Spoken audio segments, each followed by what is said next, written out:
รายการต่อไปมูซ้ายจะมาเสนอบรรณาทานใน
Đấy, nó cũng sẽ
ปฏิวัติลาวผู้ที่สามของนำนาวของสุสันกำกรเอาตาดุมบนของสาวลาวผู้เก่งกาจงถูกฟ้าวัดทางนาแสนปีพรรคประชาชนปฏิวัติลาวผู้จะตั้งนำพาถูกใช้สละของการปฏิวัติลาวจงมั่นยืนมั่นยืนมั่นยืนข้าสาสนปฏิวัติลาว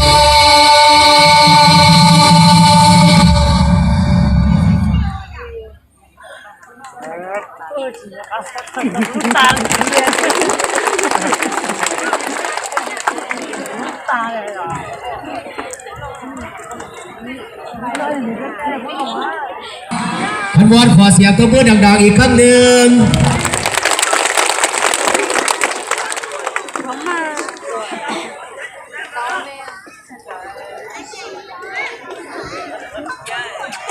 แสดงว่านี่ก็ถือว่าเป็นคำคืนที่สามแล้วสำหรับทางเมื่อทางรองแจ้งแล้วก็ลงมาทางเมืองลงซาน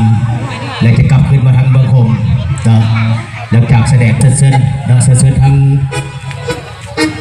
คณะสีดำโดยทางเมืองศิลปะของเรา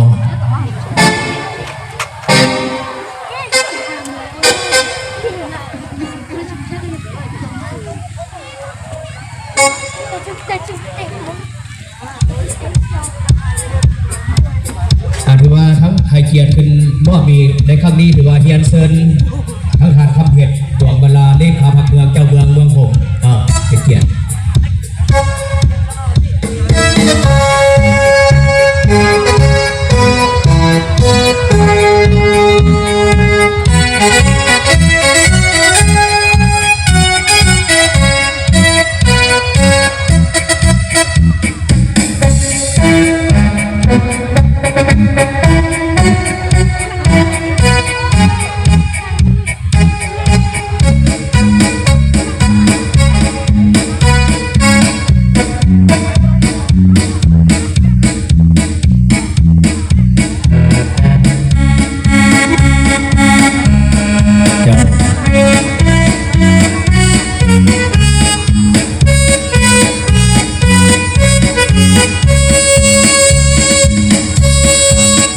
ขอเสียงตบมือต้อนรับเพื่อนพี่น้องครับวันนี้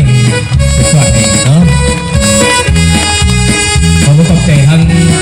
เลขาพักเมืองก็ถือว่าทั้งทานพักเพชรดวงบรรลาเลขาพักเมืองเจ้าเมืองเมืองผมแสดงความตบใจเนาะ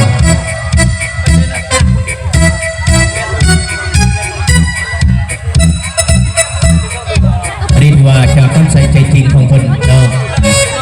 แสดงทำใส่ทั้งพี่น้องทั้งเมืองของเราก็ถือว่าทางบ้านน้ำเคียนเรานี่เนาะก็ถือว่า